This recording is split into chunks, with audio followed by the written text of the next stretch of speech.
Bonjour tout le monde, c'est Kim Pap Time. Est-ce que vous avez bien commencé l'année? Et avez-vous le plan parfait pour cette nouvelle année? Mais avez-vous déjà fini à réussir le plan que vous aviez fait au nouvel an? Avez-vous déjà réussi à tenir vos bonnes résolutions pour la nouvelle année? Pour ma part, c'est assez rare. Notamment la plus classique, celle de faire du sport. Pourquoi? Parce que le sport, c'est un des domaines où je suis le plus paresseuse. J'ai pratiqué le taekwondo pendant 9 ans, donc à l'époque, j'étais plutôt en forme. J'ai d'ailleurs une anecdote un peu honteuse. Tout d'abord, le taekwondo, c'est un art martial traditionnel coréen. Par conséquent, la terminologie du taekwondo est en coréen. Par conséquent, la terminologie du taekwondo est composée de coréen. Mais j'ai commencé à apprendre le taekwondo quand j'avais 5 ans.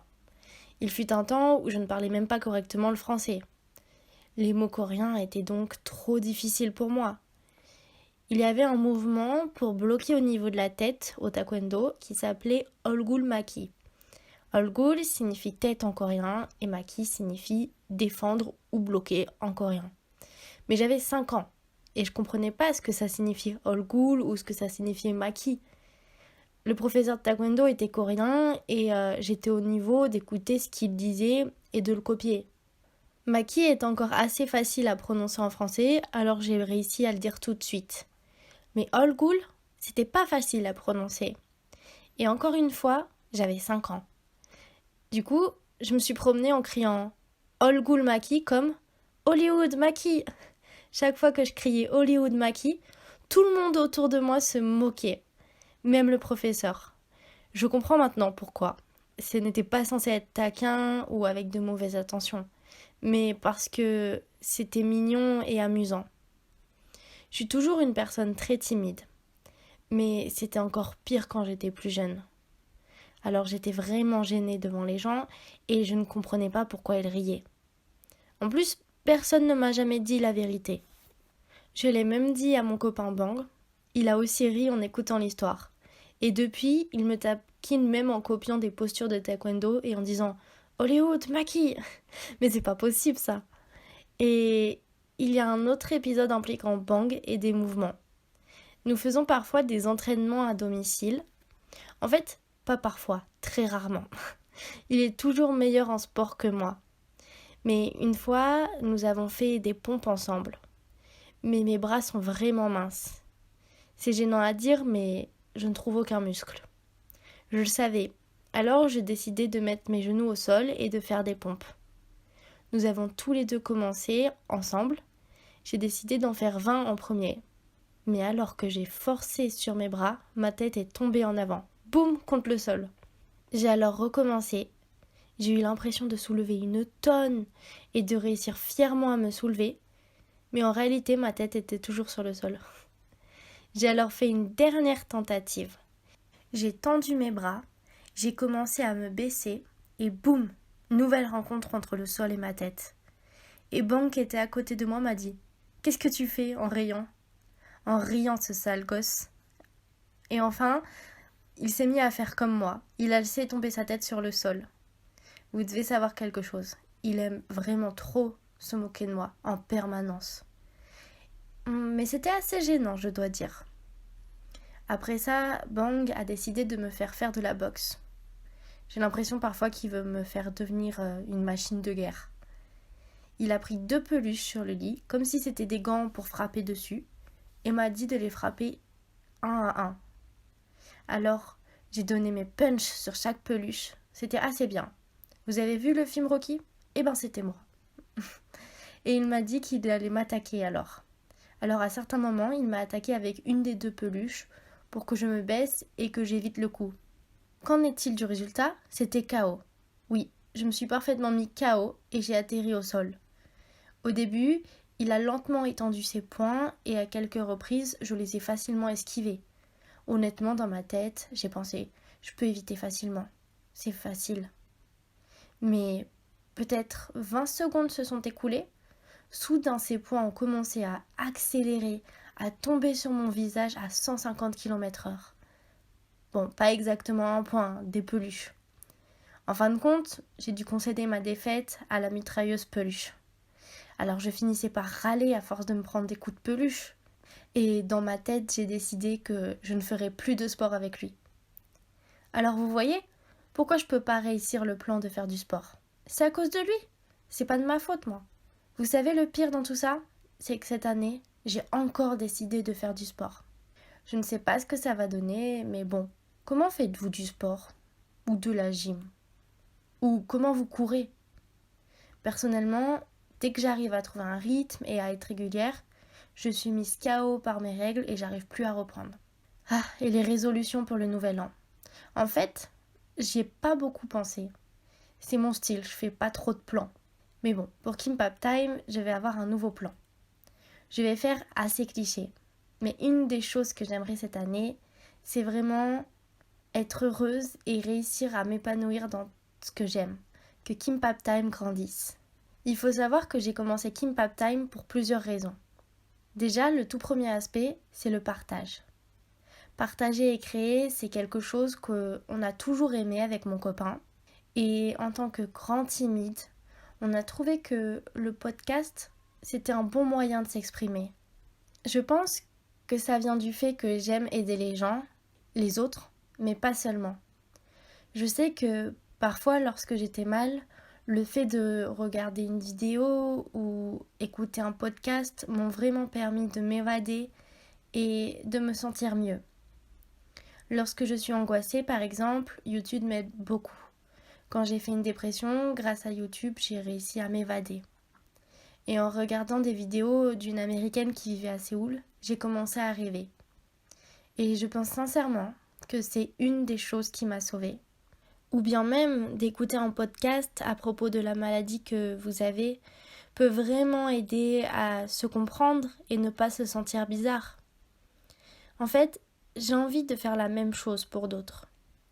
J'espère que Kimbap Time peut devenir en fait le moment rafraîchissant du lundi matin pour vous.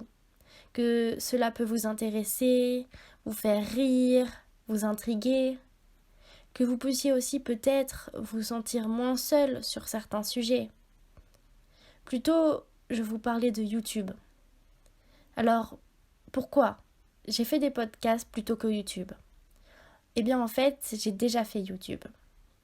Mais je ne suis pas assez à l'aise devant la caméra pour parler de certains sujets et encore moins mon copain. De plus, faire un podcast prend du temps. Mais YouTube est encore plus chronophage. Cela demande également plus d'argent. À la fin, avec mon copain, on s'est perdu et en fait, on savait plus de quel sujet on voulait traiter. Le podcast nous est alors venu à l'esprit. On a trouvé la forme plus adaptée au sujet qu'on voulait adapter tout simplement. Et le fait qu'il n'y ait pas de caméra aussi. Après, en toute honnêteté, je suis pas encore la plus à l'aise pour parler au micro. Mais j'y travaille et je pense que je m'améliore petit à petit.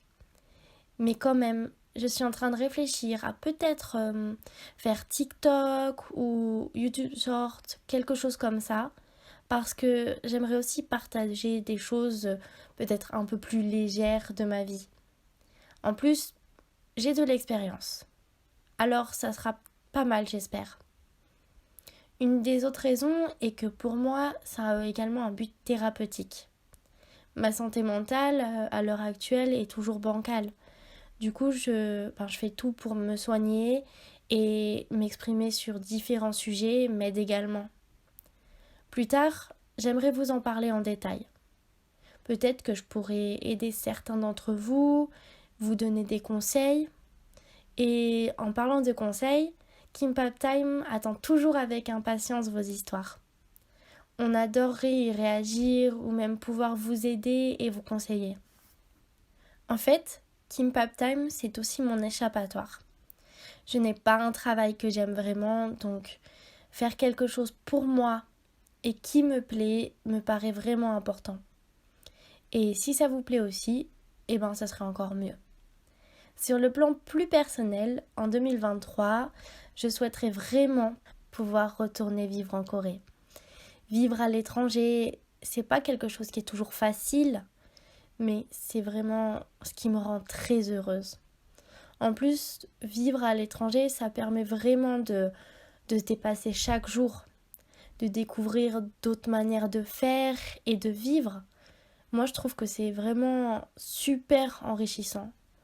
Mais ça reste un rêve plus qu'une résolution pour le moment, parce que je ne sais pas vraiment quel travail je pourrais faire pour vivre là-bas.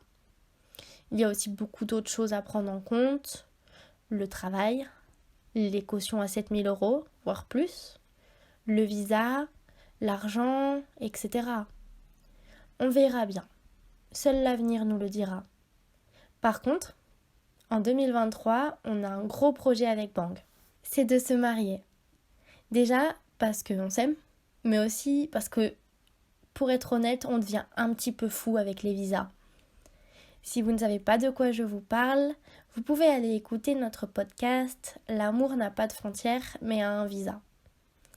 Alors, j'ai encore du mal à y croire. Après, rien n'a été encore fixé. Mais voilà, c'est notre grand projet pour l'année 2023, en plus bien sûr de continuer Kimbap Time. Mais je dois dire quelque chose. Cela fait presque 2 ans que j'ai quitté la Corée et mon copain aussi. Et j'ai même pas pu y partir, ne serait-ce qu'en voyage. Parce qu'il faut le dire, les billets d'avion coûtent cher. Mais ça y est, nous allons enfin pouvoir retourner là-bas pour des petites vacances. Donc Bang pourra enfin revoir ses amis et son père. Et je pourrai enfin retourner à Séoul, qui est vraiment ma ville de cœur. Si c'est un de vos projets cette année d'aller en Corée, je vous le souhaite sincèrement. Ça peut paraître étrange que moi, une Française, pense à Séoul comme son chez-soi, non? Est-ce que ça vous est déjà arrivé de vous sentir plus chez vous dans un autre pays? Honnêtement, j'aurais jamais pensé ça possible, mais pour ma part, c'est devenu vrai. Peut-être que certains aspects de la vie coréenne me conviennent mieux. Mais bien sûr, j'ai conscience que, en tant qu'étrangère, ma vie n'aura rien à voir avec celle d'un natif coréen. En étant là-bas, alors que tout m'est étranger, je me sens vraiment plus apaisée.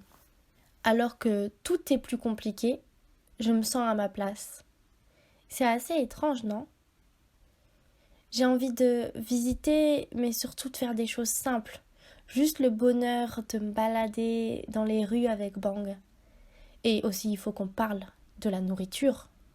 La nourriture, oui, c'est tellement bon en Corée. C'est une de mes activités principales. Je pense que on va faire que manger, probablement. Pour commencer, des kimbap. Ouais, je pense que ça vous semble évident. Ensuite, du poulet frit et aussi aller dans un egg drop. Si vous connaissez pas, il faut que vous testiez. C'est des sortes de sandwichs avec de l'œuf et du jambon, mais c'est exquis. Et aussi, à peu près toute la nourriture coréenne qui existe, ça me va. Mais de toute façon, les nourritures dont j'ai parlé, vous devez les manger en Corée. Ah, et j'aimerais aussi tester des choses comme le karaoké. À cause du Covid, j'ai pas pu. Ou même aller dans une salle PC. En Corée, en fait, il y a ce qu'on appelle les PC Bang, soit salle PC. Donc plein d'ordinateurs sont à disposition avec des jeux. On peut commander à manger et boire tout en jouant. Alors honnêtement, j'ai très envie d'essayer. En fait, j'aimerais encore plus découvrir la manière de vivre à la coréenne avec un petit peu moins de Covid qu'avant. À cause du corona, j'ai presque jamais vu le visage des Coréens. J'ai pas respiré l'air de Séoul. Bon, même si je crois pas trop que ce soit une bonne idée avec la pollution, mais vous m'avez comprise. À certaines périodes, il y avait même des sortes de couvre-feu.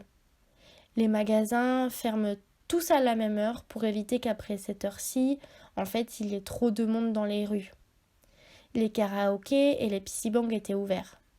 Mais on a préféré ne pas y aller avec mon copain parce que, à l'époque, la situation était assez critique. De plus, à cause de ce couvre-feu et les magasins qui fermaient, il était vraiment difficile de faire des activités le soir. En temps normal, en Corée, il y a une vraie vie nocturne. Mais à ce moment-là, tout fermait à 22h ou 23h. Je me souviens plus de l'heure exactement. Il s'agit de l'heure, le plus souvent, où l'on va dans des lieux de loisirs en Corée. Mais pour ce séjour en Corée, cette fois, il n'y aura aucune limite. J'ai vraiment tellement hâte. On va faire chauffer la carte bancaire. Bon, pas trop quand même, mais on va faire un petit peu les petits fous. En tout cas, pour cette nouvelle année, je vous souhaite vraiment d'être heureux, de vous éloigner des personnes toxiques ou qui vous font du mal. J'espère aussi que si vous vous sentez perdu, vous trouverez votre voie. Cette année, prenons confiance en nous. Soignons-nous aussi. Privilégiez votre santé et surtout mentale. Faites-vous plaisir et faites tout pour réaliser vos rêves et atteindre vos objectifs. Je sais que la vie, ça peut parfois être difficile et on peut se sentir seul, mais je suis convaincue qu'au bout du malheur, il y a toujours du bonheur. Alors, cette année, soyons des battants à l'esprit invaincu. Mais je rigole pas. Vous savez quelque chose ? En Corée, le mot à la mode en 2022, c'était 중요한 것은 거기지 않은 마음. Ça veut dire que le plus important, c'est le cœur incassable. En fait, ça vient de League of Legends. Donc si vous ne connaissez pas, c'est un jeu. Et il y avait un joueur qui était un peu ancien, mais il a fait un miracle. Tout le monde pensait qu'il ne pourrait pas gagner la compétition. Et personne ne croyait en lui ou ne l'attendait. Mais il l'a fait admirablement et a remporté le championnat. Et il eut une interview avec un journaliste. Le journaliste a publié l'interview sous forme d'article. Et la dernière phrase de l'article était « Le plus important est le cœur incassable ». Les jeunes Coréens sont fous de jeu. On le retrouve déjà dans la culture des salles PC. Et ils ont applaudi la victoire du joueur et la phrase est naturellement devenue célèbre. Et cette phrase a été choisie comme la phrase de l'année par les médias au-delà du simple fait d'être populaire parmi les joueurs. Et même pour la Coupe du Monde de football, cette phrase était valable. Comme tout le monde le sait, la Corée, c'est pas un pays qui est bon au football. C'est un pays qui a une faible puissance objective. Cependant, dans cette Coupe du Monde, il a montré son potentiel face à des adversaires solides. Ils ont battu le Portugal et se sont qualifiés pour les 8e de finale. De nombreux médias et fans de football du monde entier, à l'exception des Coréens, pensaient que la Corée se qualifierait pour les 8e de finale. On peut alors dire qu'ils ont réalisé un petit miracle avec leur cœur incassable. Et tous les Coréens ont applaudi leur petit succès et ont félicité les footballeurs qui sont rentrés dans leur patrie avec joie. Vivre en Corée, c'est difficile de nos jours, et notamment pour les jeunes. De nombreux problèmes sociaux se posent aux jeunes, et les mots qui ont jusqu'à présent été populaires auprès d'eux, ça a été de l'autodérision ou des mots cyniques. Mais en 2022, c'était un peu différent. Le plus important est le cœur incassable, à donner de l'espoir et du courage à de nombreuses personnes en Corée, que ce soit intentionnellement ou non. Et cela montre que quelque chose peut recommencer. Ce n'est pas seulement pour les Coréens. Bien que je sache pas quelle sera la fin, la chose la plus importante n'est-elle pas un cœur incassable? Peu importe sa taille ou sa grandeur. Même s'il s'agit d'une chose triviale et insignifiante, ne pas abandonner et avancer sans se casser. C'est mon objectif le plus fondamental pour 2023.